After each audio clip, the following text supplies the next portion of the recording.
Logistics has its origins going back 150 years, but the job and the task remains the same. We have to make sure that our customers and their customers are delighted with the service they're getting. To do that, we have to have a great team, and we have to have facilities and equipment that make sure that the job gets done right and gets done safely. We're in the business to keep our customers' goods moving.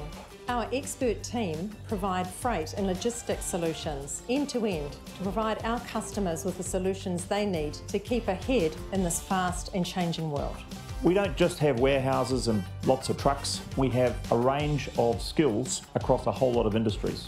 We aim to make sure that our customers look at our supply and service as something that is not only an extension of their products, but where they can equally say, wow, it's a pleasure to be dealing with Move. Our Move mantra is customers, safety and team. Customers are at the heart of everything we do. Safety is our #1 priority, and working together as a team is what gives us our strength. The business that you see today is changing. It's dynamic and it's made exciting by the people that we have working for us. We move as one is not only a catchy phrase, but something we passionately believe in. We can only achieve greatness together. It also ensures that from a safety point of view and as a team, we've got each other's back because we're moving as one. In terms of a goal, we have a very simple, unambiguous one, and that is to be the best logistics provider in Australasia. We're in the business to keep our customers moving, and that's what we do every day.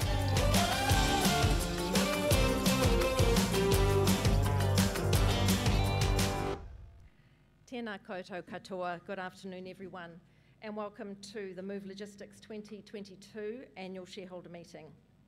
Welcome to fellow shareholders and also to our Move team members and advisors who are here today.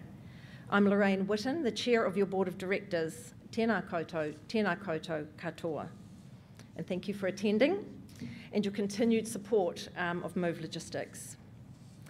Today's meeting is being held both in person and online. For our online participants, this means you can watch the live webcast of the meeting and ask questions and also vote. You can do this by using the meeting portal and the orange buttons on the screen. To get a voting card, you'll need your shareholder number, which has been sent to you on your proxy form or in the email sent by link. I'll provide you with further prompts as we progress through the meeting. If you encounter any issues, please refer to the online portal guide and you can phone the helpline. Please send through any questions that you have as soon as possible so we can collate them for answering at the appropriate time in the meeting. For the agenda today, we have Chris Dunphy, our Executive Director, and I who will provide an update on our strategic progress and performance over the last year and the outlook for the business. There'll be an opportunity for shareholder questions and discussions through the meeting. After the presentations, we'll move to resolutions, and voting on all the resolutions will be by way of a poll. There'll be an opportunity for you to ask questions on each resolution before we put the vote. Following the resolutions, we're happy to take any general questions that you may have in relation to the company. The notice of meeting, which includes the explanatory notes, has been circulated to all shareholders and I intend to take that as read. The audited financial accounts for the year ended 30 June 2022 were included in the annual report. You can always find these documents about the company, our financial accounts, notice of meeting, releases on the website in the investor section. I declare now that a quorum is present and that the meeting has been duly convened. I'm joined today by our key people. Firstly, we have our Board of Directors. Our board has a breadth of domestic and international business experience and considerable freight and logistics industry experience. I'll ask each of them to raise your hand when I introduce you. Firstly, Executive Director Chris Dunphy, then Mark Newman, Grant Devonport and Danny Chan, and Peter Dryden is not able to join us today as he is overseas. Peter has advised that he will be standing down at the end of his term at this meeting. He's been a really valued member of the board, and I'd just like to take this opportunity to thank him on behalf of the board and shareholders for his contribution during his tenure. With the refresh of half our board last year, we brought in deep industry knowledge, passion and entrepreneurial thinking. New to the board were Chris Dunphy, Mark Newman and Grant Devonport. All three have considerable freight and logistics industry experience, which has been of great value to us to reset the business and execute on our strategy. Chris and Grant both live in Australia and provide valuable in-country knowledge and board presence for our Australian shareholders. In July this year, we undertook an independent review of our board.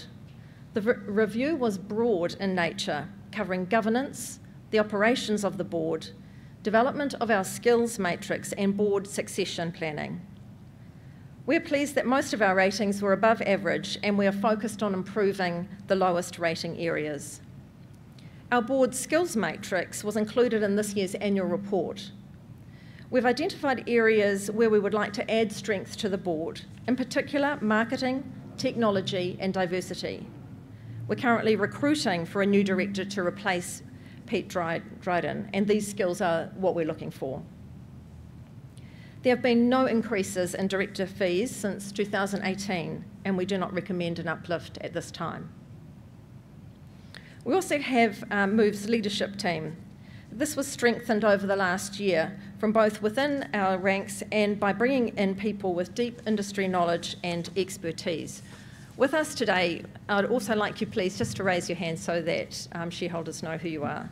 We have Lee Banks, our Chief Financial Officer, James Waters, COO of our Contract Logistics Division, Chris Knuth, COO of our Freight Division, Anthony Barrett, who is our Chief Information Officer, Mario DeLeva, who's GM Sales, and our latest recruit, Scott Crampton, who's joined us to evaluate our dairy sector strategy.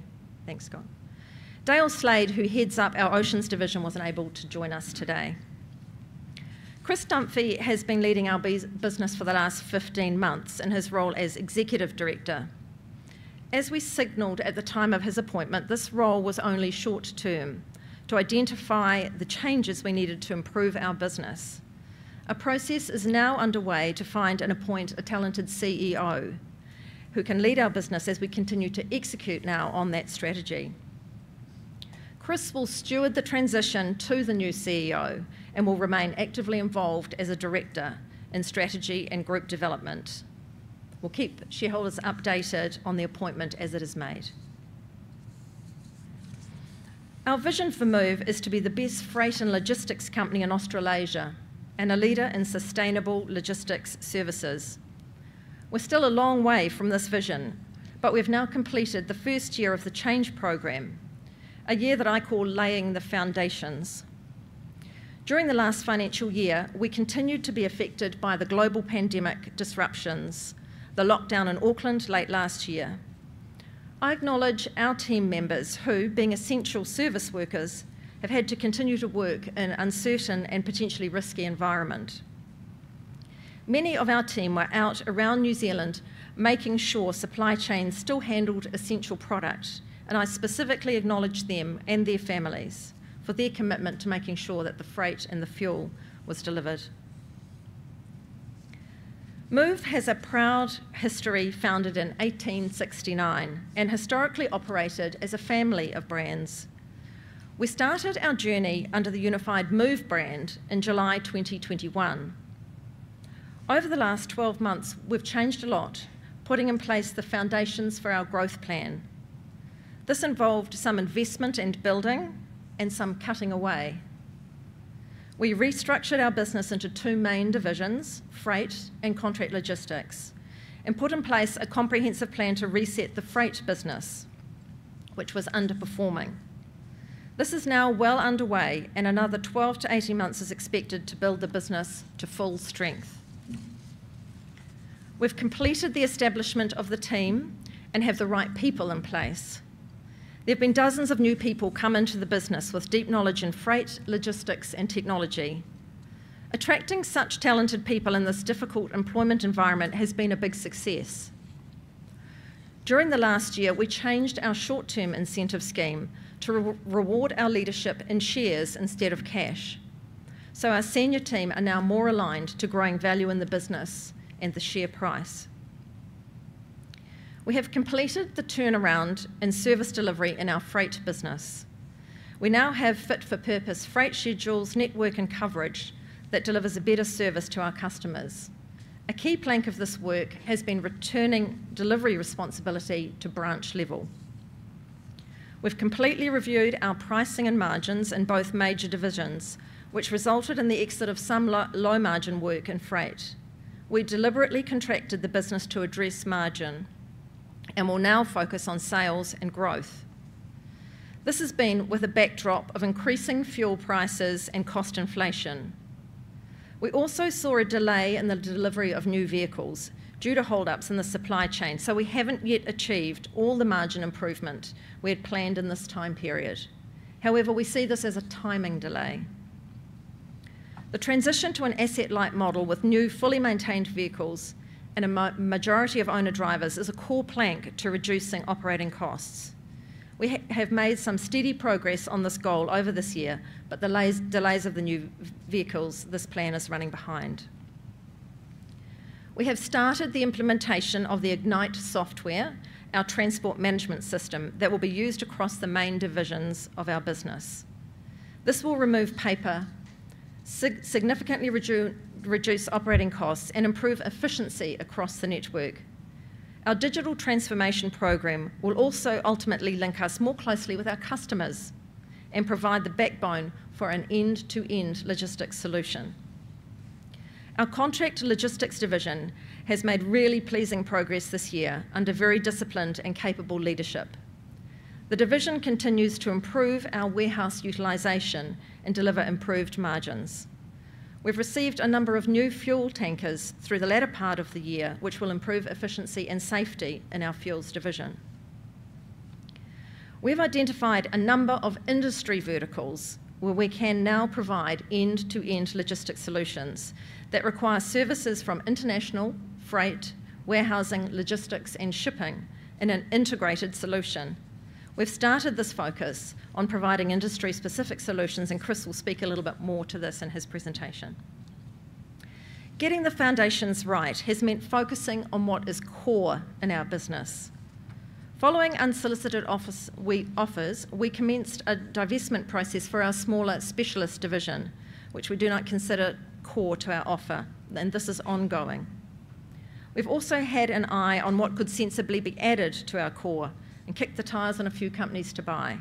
Although nothing has landed yet, we remain alert to these opportunities. The $40 million capital raise in November last year helped to considerably strengthen the financial structure of our company. We used at least half the funds to reduce debt and are using the other half for strategy execution. Our optimal capital structure is to have debt of 1 to 1.5 times EBITDA before IFRS adjustments. IFRS 16 adjustments. So we'll sit around $30 to $35 million in debt, more in line with our industry peers and more prudent during these uncertain times. Today we have announced that we have finalised the purchase of our Atlas Wind vessel to support our Trans-Tasman shipping strategy.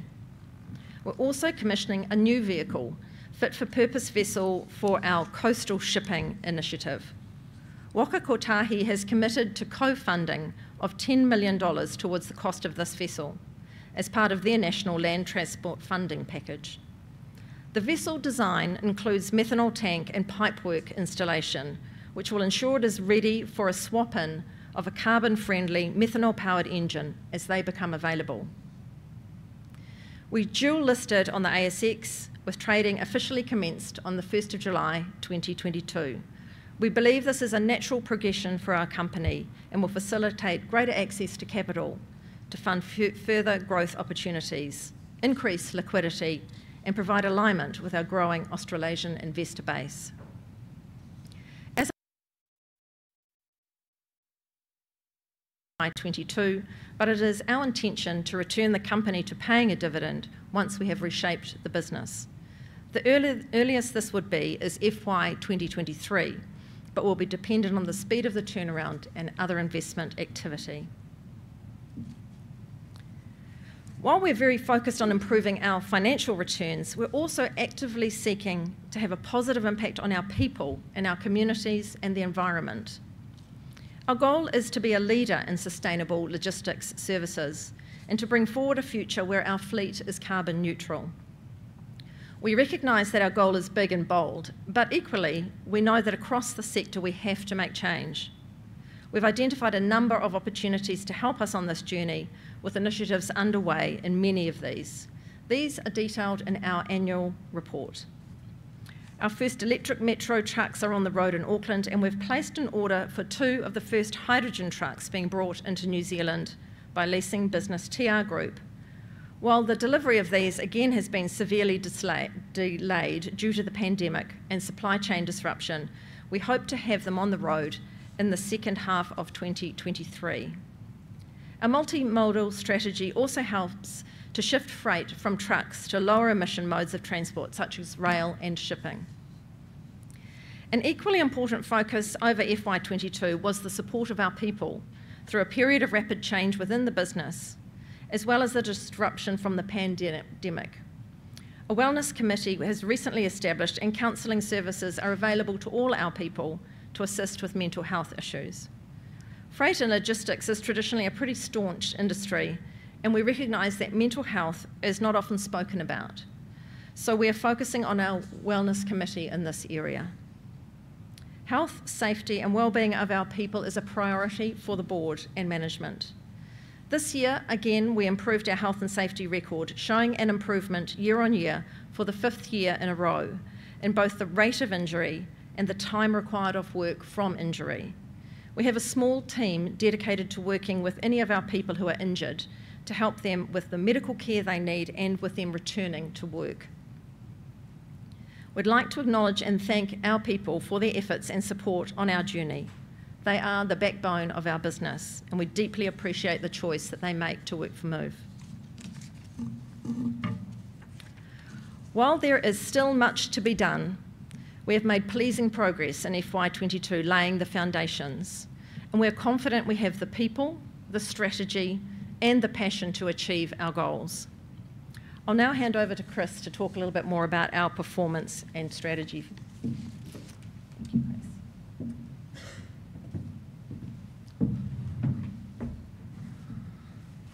Thank you, Lorraine, and good afternoon, everybody. It's great to actually have a real annual meeting as opposed to a virtual one where we can actually see who our shareholders are rather than peering into the corners of a small screen. So welcome all of you. It's great to have you here. Well, Move is a very interesting business in transition. As the slide on my left shows very clearly, we're a large transport logistics provider. We've got 41 branches. We've got depots, we've got cross docks, warehouses, and we cover New Zealand.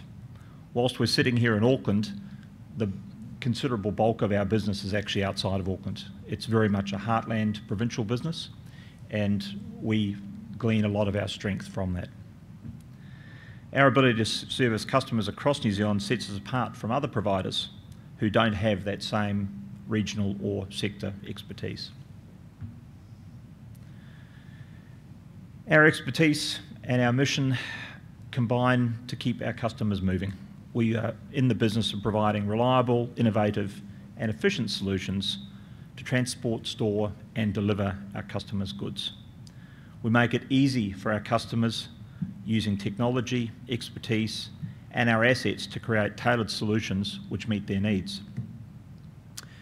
We've got great people, which is actually the biggest part of those assets, and it's very heartening to have our executive team almost complete here today. We are all working very hard on a turnaround which is very much led by the digital part of our business, which I'd be delighted to introduce shareholders to Anthony Barrett and Nick and other members of the team at the conclusion of the meeting. The network that we have connects to our customers and allows us to deliver the best warehousing and freight solution. we are genuinely trying to make this a multimodal business from what was previously a trucking company. So we are obviously in possession of some lovely trucks. A couple of them are parked out the front, and they are very much cutting edge, best of breed solutions for our customers. But we also work with rail. We've got a really big push in terms of what we're trying to do in terms of the Blue Highway, coastal shipping, trans-Tasman shipping, and we obviously, as and where appropriate to our customers, look towards air freight as well. Few businesses have the scale, strength and expertise of Move to deliver a seamless end-to-end supply chain solution. While operating in the environment that we are is challenging for businesses, it also presents opportunities for those with the desire to grow as our competitors wane. Yes, it is tough out there, and we are resilient and enjoying the environment we're working in. Obviously, the snapshot for 22, where we've come from. We've made good progress since our last shareholders meeting. The financial results to 30 June 2022 reflect the first 9 months of our 2-year program to reset the company, as well as the challenging operating conditions and economic headwinds over the year.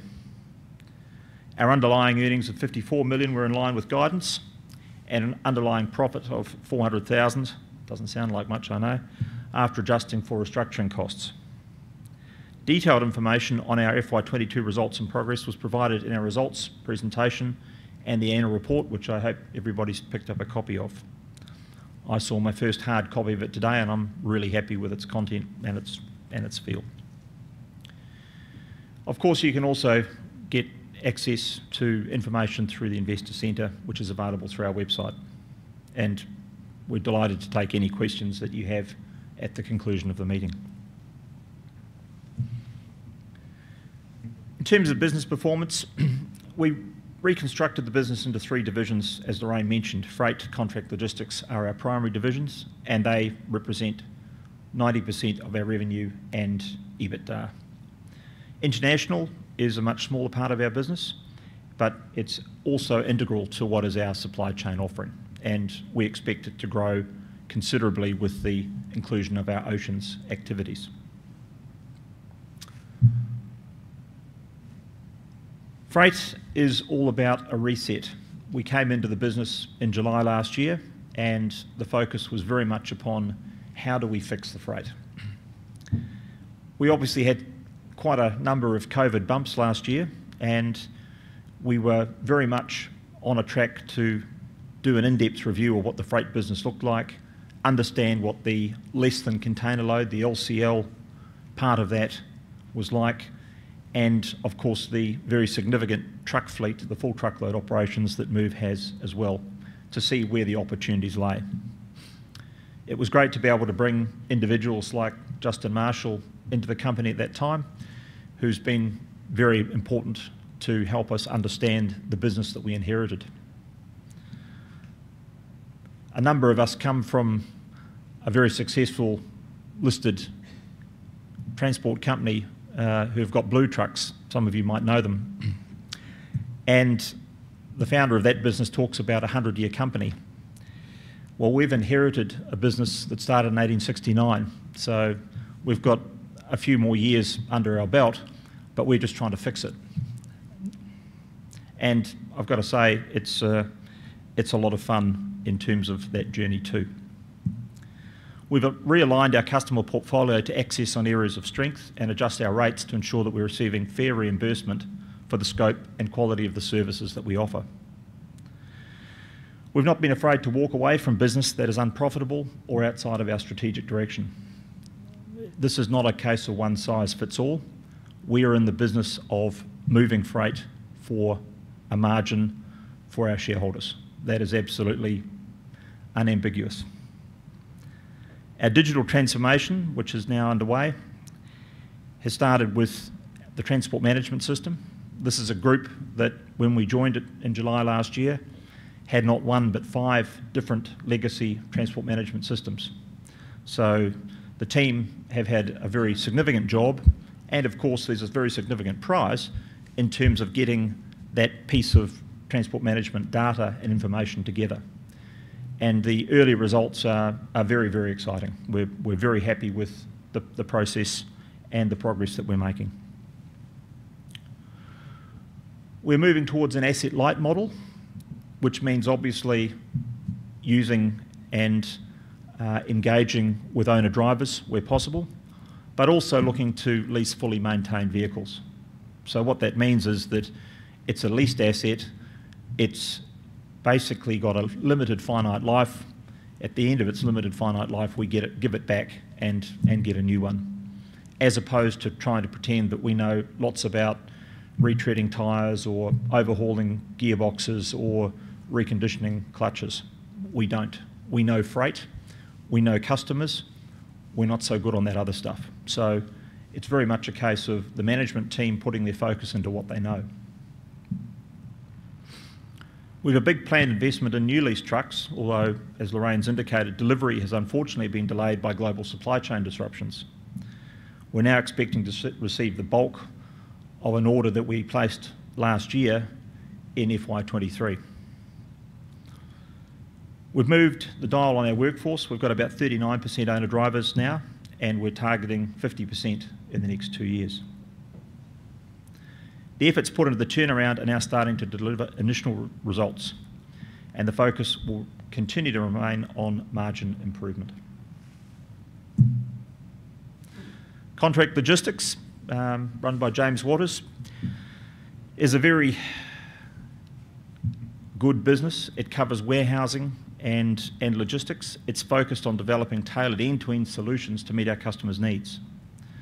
These often utilise aspects of our business from international to freight and warehousing, with shipping soon to be added to the mix.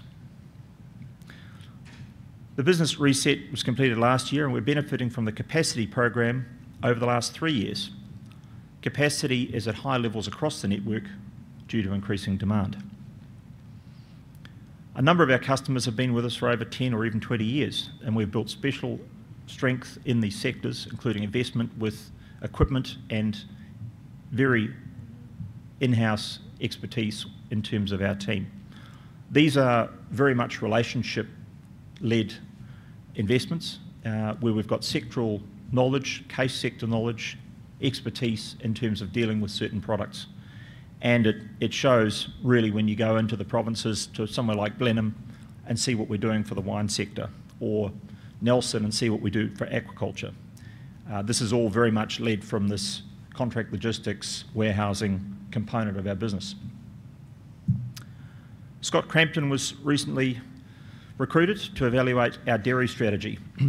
I really like the idea MOVE with M-O-O-V-E, but that's apparently still up for debate.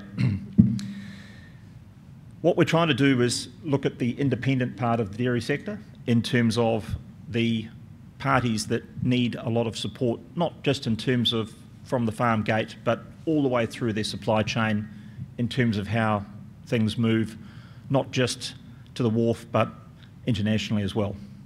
It's our biggest industry in New Zealand, and it doesn't actually feature currently that large on the move landscape. That's going to change.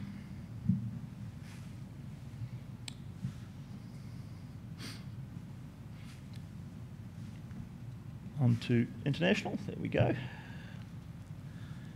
International is a much smaller but an important part of our business. We work with a network of partners across the globe to transport goods by ship or air, including customs clearance and brokerage. A number of our larger customers are in the energy sector, where we help with the logistics of bringing in large oil platforms, drill rigs and other specialised equipment, as well as transporting wind turbines and parts of wind farms. COVID put a pretty significant handbrake on a lot of those programs, and it's pleasing to see in a small way these starting to return and proposed to return in FY23. Our coastal shipping and trans-Tasman services will expand our offer for customers and are an exciting part of the growth strategy of this business. As a team, we're very focused on growing our business. We don't just want to be a New Zealand business, we want to be seen as a leader in our sector with a footprint across Australasia. Focused on 3 areas: creating a stronger, better business, smart growth and expansion, and taking care of what matters. And I'll just spend a couple of minutes taking you through each of those categories. First and foremost, we want to work our assets smarter, investing in what matters and driving better returns from our business. So this is about the organic charity begins at home, making what we've got a whole lot better. We're creating a multimodal offer that utilises the best freight modes to deliver our customers' goods where and when needed. And we're focused on optimising our earnings and delivering strong earnings growth and value for our shareholders. Our digital journey is essential to any modern business, and we've embarked on a journey to digitally transform the old TIL into the new Move. This will provide significant benefits to the company. It will drive operational leverage, make it easier for our team to work together collaboratively, create business resilience, reduce our cost to serve, and importantly, satisfy current and future customer requirements. Two of the biggest projects we have underway are the introduction of the new transport management system, which we call FuseIt, and an HR and payroll platform called Ready Workforce. FuseIt will offer significant benefits, including improved delivery times and visibility, and better information for our customers, greater capability to receive and use forecast data, which will allow us to manage peaks and surges more effectively. Technology is playing an important role in health and safety as well. We have a full suite of electronic logbooks, in-cab cameras, and a whole lot of fatigue management systems. This is absolutely critical when you're running the number of pieces of equipment we are up and down the goat tracks that masquerade as highways in New Zealand every single day. Everything in our business starts with a plan. It starts with sharing information with our team and doing what we can to ensure that everybody gets home safely. We start with a pre-start check in a truck. We digitise that. Everything to do with the freight and the customer specific requests, we're digitising that. And the more that we can put the information in the hands of our team, the quicker we can transfer that information to our customers.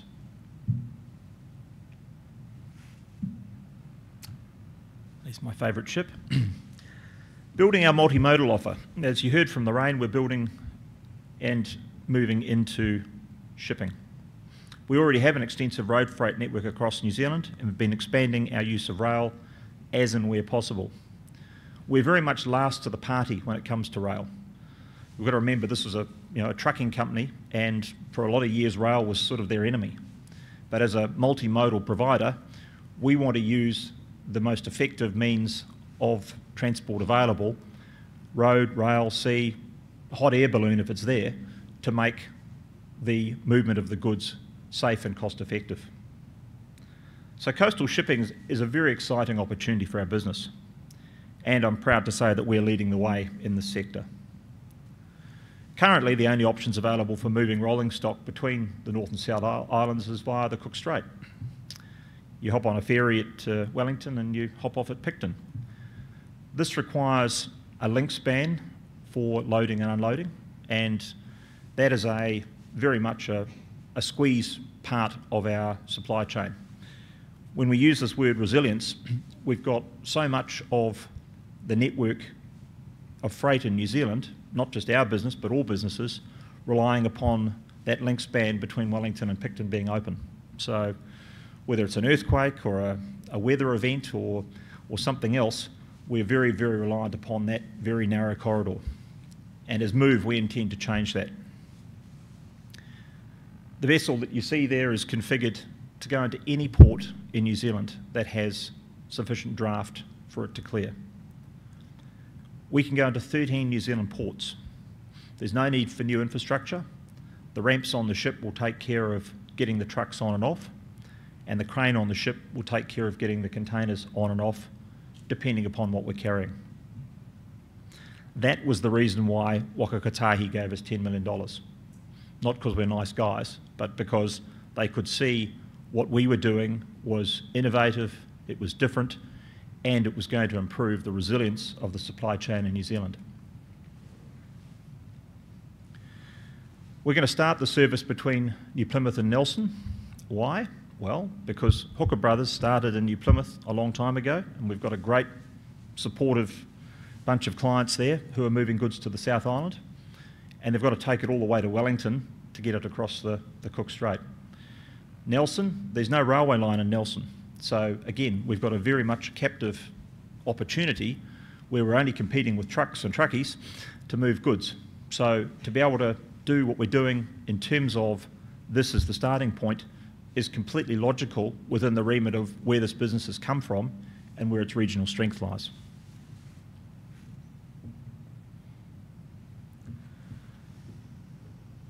Trans-Tasman shipping is also very exciting. What you can see on this map, and indeed what puts us apart from other players, is that we're not calling into the big ports. We don't want to compete with the 800-pound gorillas. We don't want to take a nosebleed from competing with Maersk or MSC or CMA. We want to go into the ports that they don't call on. And surprise, surprise, we've got customers there already. We've got salmon feed that moves currently from Devonport in Tasmania to Melbourne. It then gets on a ship from Melbourne to a main port in New Zealand, and then we pick it up and truck it to our warehouse in Nelson before it goes out into the Marlborough Sounds to be consumed by hungry salmon. What we're doing is cutting the corner out. We're able to move our goods straight out of Tasmania, straight into small ports in New Zealand that aren't served by those big carriers. This will be undertaken by our vessel, which was announced today, the Atlas Wind. A bunch of us in this room were fairly gainfully employed last night for a number of hours finalising the acquisition of that ship, so it's now ours, and will very soon be plying its way across from Europe with a full and very well-paying cargo to Australia, and then down to New Zealand. So very exciting time for Dale Slade and the Move Oceans team. The Atlas Wind can carry 366 containers, or the equivalent of 5,000 tonnes of bulk cargo. It has 2 cranes, ship's gear, and again it can call into ports that don't have necessarily that crane harbourside infrastructure. One of our cornerstone customers will be Biomar from Tasmania, and they'll be utilising the direct service to move their aquaculture. We've also signed a contract of affreightment with Orica to move products out of far north Queensland, as you can see up there, Port Alma. I can tell you it's not somewhere you're going to visit on a holiday, but it's a very busy industrial port, and if you like sandflies, it's the place to go to.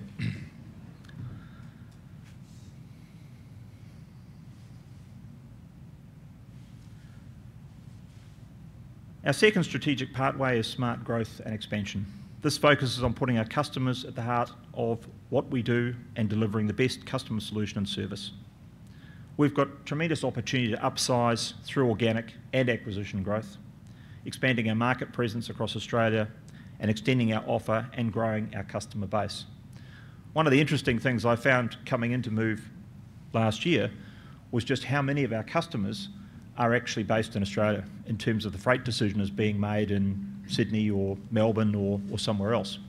So it absolutely fits the strategy that we're working towards of becoming an Australasian business, in that we're already dealing with the freight requirements of companies where the freight decision is being domiciled or made out of Australia.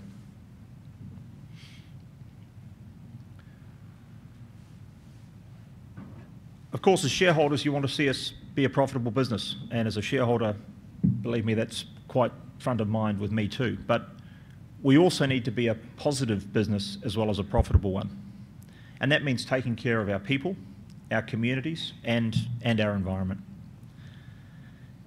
Safety is middle, first and last to our execs and everybody that gets up in the morning and represents Move. It's fundamental to basically support each other and get ourselves not only to work safely but home safely as well. It's a constant focus for our team, and our safety metrics have continued on a positively downward trajectory in terms of our injury rates, lost time, etc. So we're very proud of that. We're building a culture across the business where people feel supported and where their achievements and efforts are recognised. Reward and recognition programs have been initiated, including a monthly health and safety award, which encourage people to proactively look for opportunities to make their workplace and team members safer. We move as one has become a mantra for our team, with all people supporting and backing each other to get the job done safely for our customers. We're mindful there's a lot of ground to cover to achieve our goal of zero harm, and safety across the Move Group remains a priority. The tight labour market is obviously challenging, and we're working closely with industry organisations to encourage people in the sector, particularly young people, and really want to encourage more females to come into transport. We've obviously got the accreditations in place to apply for work visas and get more overseas workers into New Zealand. But more importantly, we're trying to look after the people we've got and retain them, and hopefully they tell lots of people that we're a good place to work and we become an employer of choice as a consequence. In the transport industry, we have to acknowledge our use of fossil fuels, and we've got to be authentic in the way that we transition to a non-fossil fuel future. I know everybody talks about carbon dioxide emissions, and I respect their importance, but other things like sulphur dioxide and nitrous oxide are much more dangerous as particulate matters. As an industry, we've moved through Euro standards in terms of truck engines and their emissions, but carcinogens and reduction of carcinogenic material like SOx and NOx is just as important as CO2, in my opinion. It's imperative that we actively address this issue and strive to find better ways to do business in a better and more sustainable manner.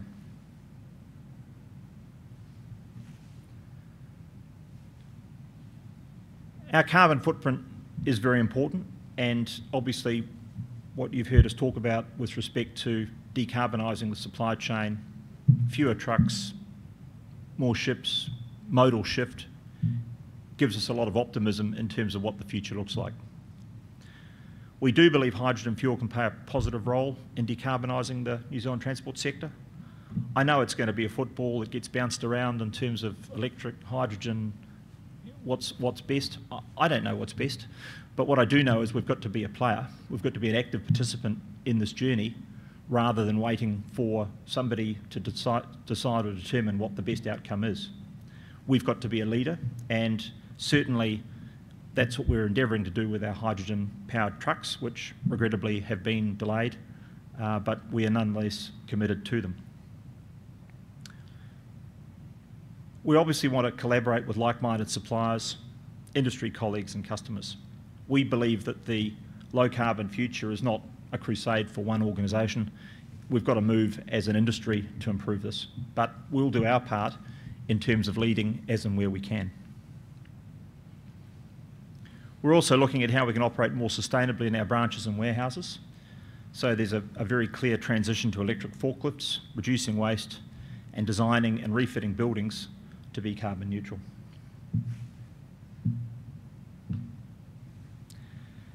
In our annual report, we've outlined our progress on key initiatives over the mid, near and long term.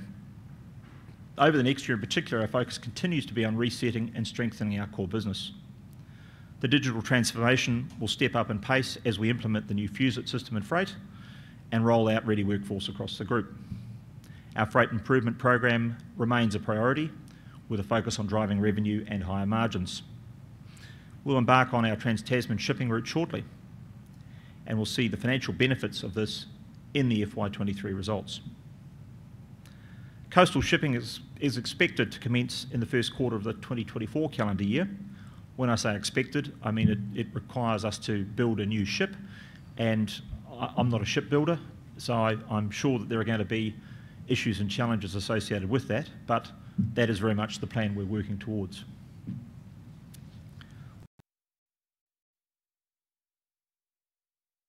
building a footprint in priority customer sectors, increasing our customer base, and, when it's appropriate, bolt-on acquisitions. This is not a company that's going to go and spend your money inappropriately. We are more than happy to look at acquisitions where they make sense. We will certainly don't want to pay goodwill for other people's largesse. We believe that goodwill belongs to us, and where it's appropriate, if we can buy something cheaper than we can make it or organically grow it ourselves, we'll consider it. But this is not a case of going crazy with who we're going to acquire next week. Quite the opposite. In terms of our guidance for full year 23, we've got great bones and a foundation which will help us deliver on the company's potential. We're really encouraged by the momentum over the last year, and whilst I can appreciate to shareholders, you know, a $400,000 bottom line result isn't going to have anybody doing somersaults, it's very much reflective of the journey that we're on. It's about getting the initiatives to grow underway, and that's only possible because of the very high morale being demonstrated in our team and the quality of outcomes that they're providing. We still face headwinds and supply chain disruptions, but the business transition is progressing and increasing benefits will be seen from 2024 onwards. The freight reset remains in progress with steady improvements in service delivery, and sales are growing as well. Yes, we did have a softer first quarter due in part to inflationary pressures and weather. One of the things I didn't appreciate 12 months ago was just how much, you know, adverse weather effects move because of our exposure to the aquaculture sector, the viticulture sector. We are very much a business where a lot of rain, particularly over spring, has really slowed down a lot of our demand. But on the flip side, we do a lot of work for the breweries, Asahi and Lion, to name two, and they're telling us it's going to be a very hot, dry summer, and that we'd better get busy with respect to making sure that we can meet the forecast demands for their libaceous products. Contract logistics and international are both performing well, and we expect to see the early benefits from the shipping coming along. For the full year 30 June 2023, we're expecting underlying EBITDA from continuing operations to be an improvement on last year's 54.3 million. Of course, everybody's going to ask the question, well, how much more? We expect to be able to provide some further guidance after the half-year result. So, to our strengths. Move's a strong business, and while our financial performance is not anywhere near yet where we want it to be, we are in no doubt of the long-term potential of our company. We've laid the foundations and are now working hard to capitalise on these and see the growth opportunities ahead for Move. On a personal note, and alongside the other directors, I'm fully invested and committed to this business. And my 79-year-old mum, sitting there in the row, has also got shares in it. So welcome, Anne Dunphy. We ardently believe in Move and the ability of our team to achieve our goals. Whilst we're also going to hopefully bring in a very talented, passionate and ambitious CEO, I'm not going anywhere. I am completely committed, as is this very talented board, to the journey, and thank you for your interest in our company.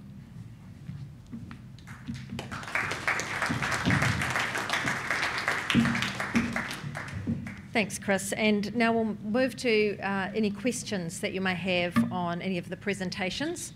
We've got both our online audience who we're happy to take questions from, and you can vote on the portal, ask questions on the portal. If you're here and you'd like to ask a question, then please raise your hand. We'll take questions from the floor first, and we'll bring a mic to you if you raise your hand. Gentleman in the front, just one moment, she's coming. Malcolm Tweed from the New Zealand Shareholders Association. what excites me is the direction of travel in terms of going with the blue lane or the blue route. There's lots of learnings that obviously will come with that. But I like it because it also suggests that it's time to look at the freight reset and say, well, that was a project, but at some point you need to kill it as a project because it becomes business as usual. And a lot of the stuff that you showed as work to do is not really project, it's what you employ people to get on and do as managers and also as staff. So I do recommend killing it at one point. With regard to the ocean and the Atlas Wind, I did wonder whether or not we shouldn't rename the vessel Atlas Shrugged, remembering Ayn Rand. But more importantly, what didn't come out and what's interesting is how you see both vessels contributing to one of the problems in the New Zealand container industry is containers being in the wrong place. Point number one. Point number two, full containers being left behind because the big carriers are picking up empties to take back overseas. So to what extent do you see your investments in these two vessels contributing to the relief of New Zealand Inc.'s container problem as opposed to being slightly more selfish and looking at your own opportunities?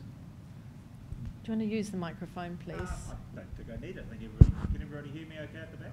Oh no, I'm being told use the microphone. Okay, sorry. Well, thank you for the questions. I suppose answering them in order. I mean, the situation that we're in with freight is that yes, the reset is not going to go on forever, and it's certainly not going to be categorised as a project for very much longer. I think that the board and the management would agree with me that would be a disappointing outcome. So we are very focused on what needs to be done and making it occur in a timely manner, or if it can't be done in a timely manner, changing our strategy. So that's very clear. The point in terms of coastal shipping and indeed the Trans-Tasman initiative is that this is all emanated out of existing Move customers' needs, Move freight customers, and really what we are looking to do is simply to domesticise the Trans-Tasman service, which has been really treated with a high degree of contempt by the blue water carriers, the mainline operators, for a lot of years. It's been very expensive, and yes, to your point in terms of container repositioning and port emissions, where effectively somewhere like Napier gets missed out, or Bluff gets not called as part of a schedule because these carriers are very busy trying to make up for lost time, so they can make more money on their more lucrative trades, which the Trans-Tasman or New Zealand, Lower New Zealand is part of. It was interesting, I was up in Northport earlier this week, and obviously you've got Wayne Brown talking about car carriers getting off the wharf, and you've got Northport sitting there screaming for more business and more opportunity. But we've got such interesting issues and dynamics in our freight and logistics space because of the winners and losers and the haves and have-nots with respect to ports and port access. So if you're Fonterra or Silver Fern Farms and you've got a deal with Maersk and you own a business called Coda, you're set up, you're great. But if you're a smaller exporter, you're not invited to that party. Well, that's where we want to play. And the feedback and response from New Zealand Inc., as you phrased them, but smaller exporters, manufacturers, has been fantastic, and we're very excited by it. The other part of it too, of course, is that what we're offering is not just a container solution, but we're more than happy to take the product in break bulk. So if, for example, it's packs of timber or bags of decorative building stone, two real examples. We're more than happy to take them in a non-containerised form, which saves the export of that cost as well. So, yes, it's very dynamic, and it's certainly not a case of one size fits all. But we'll start with as far away from those 800-pound gorillas, so you won't see the Atlas Wind or the Ayn Rand III coming into Auckland or Tauranga or Littleton in a hurry. But you'll certainly see our focus on places like New Plymouth, Nelson, Timaru, Bluff, Napier. Hopefully that answers your question. Thank you. Good question. Full answer. Do we have another question from the floor? This gentleman over here. Yeah. Welcome, Nigel Scott. Nigel Scott from Great, yeah. You talked a year ago about your property, your leasing, your buying, selling, releasing up a bit of cash. How's all that going in the big world? Slower than I'd like. Microphone. Sorry, Jackie, I'll use the microphone. That is going slower than we'd like. The ability to release the capital from those parts of our business has not gone as quickly as I would have anticipated. But what has occurred is that we've had a lot of second-hand trucks that we've been able to dispose of, which is great in terms of because of the lead times on new gear, there is a fairly significant market for our second-hand fleet. So what we're not getting in terms of necessarily the ability to upscale or repurpose warehouses, we're certainly able to do that on our fleet side. But you're sitting next to James Waters, who runs our contract logistics, so he might be able to give you a more succinct answer. Any further questions from the floor? Thank you. This gentleman in the front.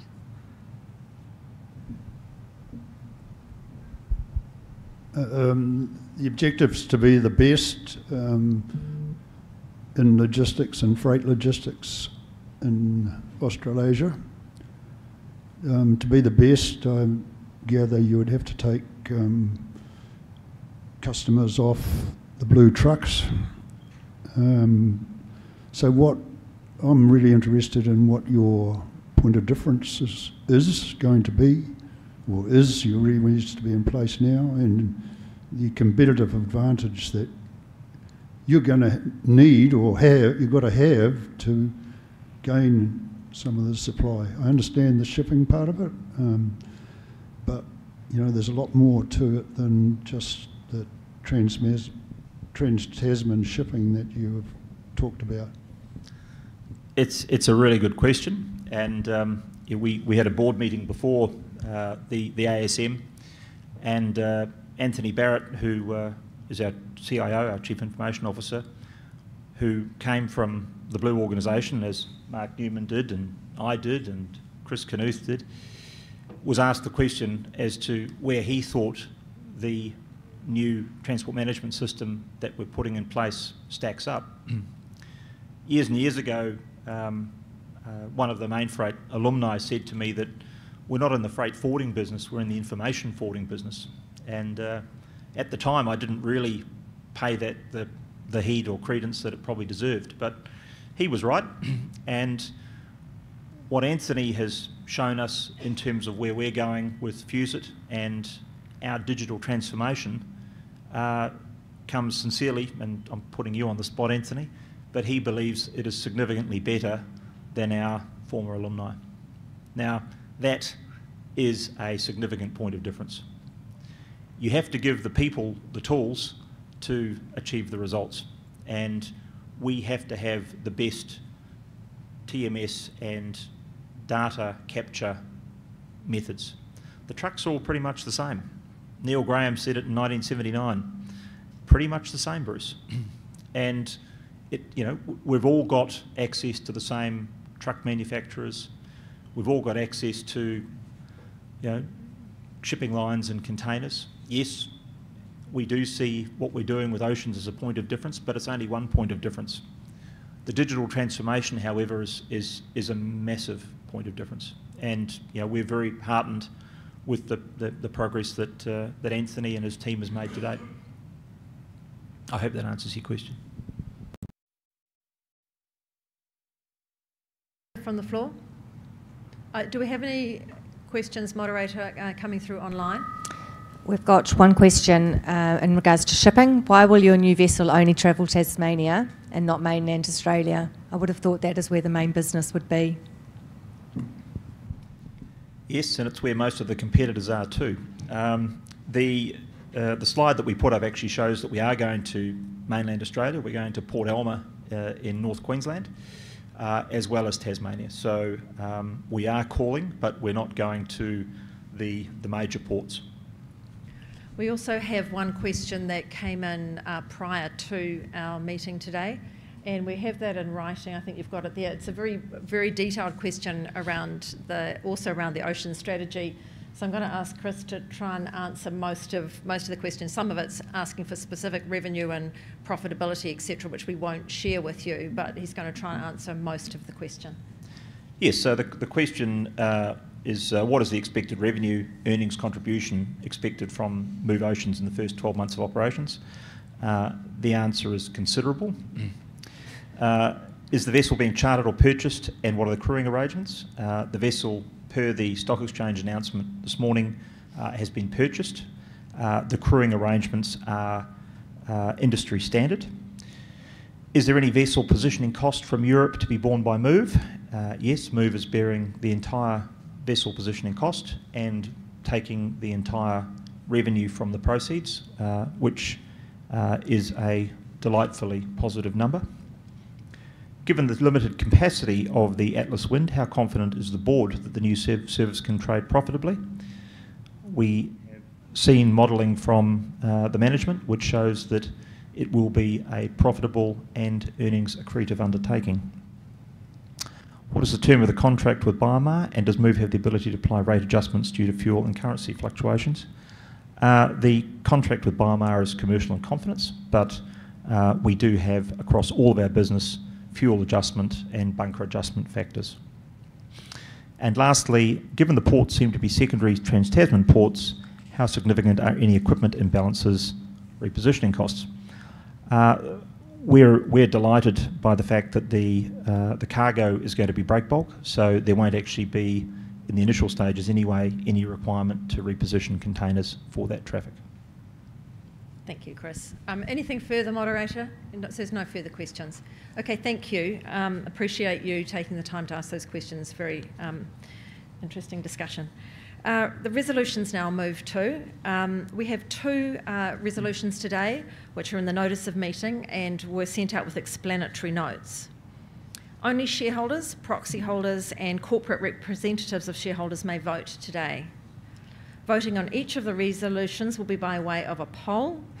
So please cast your vote online under the Vote tab on the meeting platform and then submit your vote, or complete your voting card if you have it with you. We'll take questions on each of the resolutions as I put them. The first resolution is regarding our auditors. It's to authorise the directors to fix the fees and expenses of PwC, the company's auditors. Are there any questions on this resolution? Have we received any? No, we haven't, thank you. We've received no questions on that. So please now cast your vote for, against or abstain for this resolution.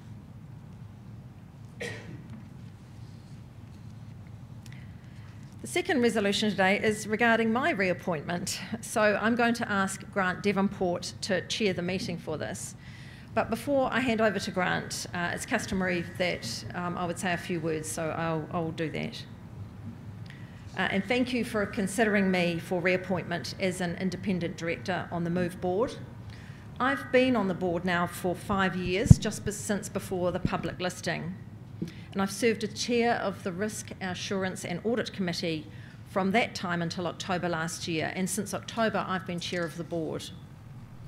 I'm a business person with over 20 years governance experience on a variety of boards, government, private, public, NZX and ASX listed. My experience is largely in high growth and high change environments, and my skills are in technology, infrastructure, services and finance. I've had 3 careers as an executive, as an entrepreneur and now in governance. I'm a fellow of the Institute of Directors and have a business management degree in finance, and I'm a fellow of Chartered Accountants New Zealand and Australia. I'm currently an independent director on publicly listed Raycon, Pushpay and Mercury. I believe that great leadership is critical to a business, especially in terms of business strategy, values and culture. So the board must collaborate and be great leaders with our management. My deep experience in leading companies through growth and change and managing risk is of particular relevance to Move. We're going through a period of change, having to deliver to existing customers while making changes to the business that are needed to be made for the future health of the business. We're more entrepreneurial now too than we have ever been, and this brings a level of uncertainty and a requirement to make calculated risks without all the data that is always available. We're not betting the company, but taking smaller, bold steps. And for some people, this isn't comfortable. There's a real balance to be struck around the board table and with our management team, allowing for the creativity of entrepreneurial opportunity, but grounded in well thought out analysis. Where we sit today, I believe we've done a good job with managing the business and our people through the private to public transition and navigating the impact of COVID lockdowns, paying down debt, bringing in new capital and investors into the business, and new talented people. We've repositioned the brand and service and have refreshed the strategy. We're investing in new fit-for-purpose vehicles, new marine services, and we've started the long overdue digital transformation, which I acknowledge has taken way too long. But on the other hand, we still have work to do on the gross margins and operating expenses. We spend too much on the internal costs, and that means less flows to the bottom line. We are not yet the efficient operators that we need to be. We also still need to grow freight sales to better utilise the capacity we have in our nationwide freight network so it is optimised. There's an opportunity to provide better end-to-end logistics solutions, which many talk about but don't deliver. These are the focus of our business plan for the coming year. As an experienced director, I'm very clear that we, the directors, work for our shareholders and that our job is to deliver a strong business that provides you with a good return. Like you, I'm not satisfied with our existing share price. We're in an uncertain and volatile market, which doesn't help, but I can see how we can grow value in our business and execute on our plans, and I'm confident we have a talented team in place to do this. Thank you for considering me for a re-election. I'll pass now to Grant to manage the resolution process. Thank you, Lorraine. It gives me great pleasure to just acknowledge some of the significant value that Lorraine brings to the board in her role as chair. First of all, Lorraine is a very strong chair who challenges both us as directors and management to strive for a better way always for the business. I think if you ask any of the management in the room today, they will tell you they feel very challenged once they come out of each and every board meeting.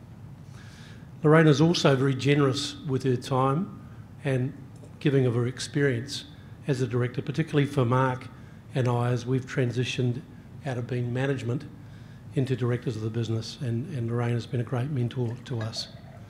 But I think most of all, you could hear that Lorraine really does retain a passion both for this business and the industries we work in. And Lorraine, alongside Danny, provides that great link between the business as it has been and the business as we all want it to be. So with that, I can say the board unanimously supports Lorraine's reappointment. Any questions, please?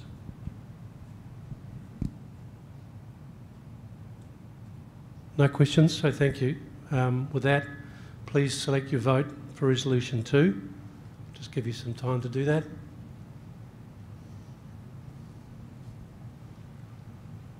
And with that, I'll hand back to you, Lorraine. Thank you, Grant. That's all a little bit awkward, isn't it? Okay, thank you. That now concludes the voting of the resolutions for today. We'll leave the voting online open for a little bit longer, but we'll also now collect the votes from the floor. Someone from Link will come come by and select them papers. I've got some here as well.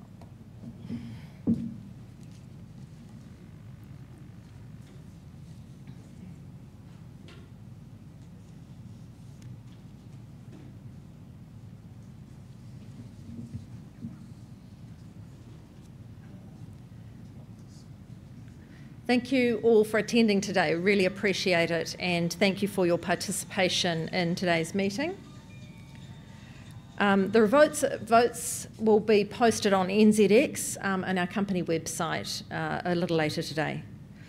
We'd now like to give you an opportunity just to ask anything else you would like to about the business and open general business. Moderator, is there any questions online?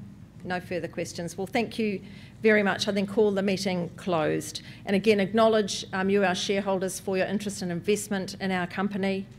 Thank you for your support as we drive ahead with our plans and our changes into the future. Ngā mihi nui koutou katoa.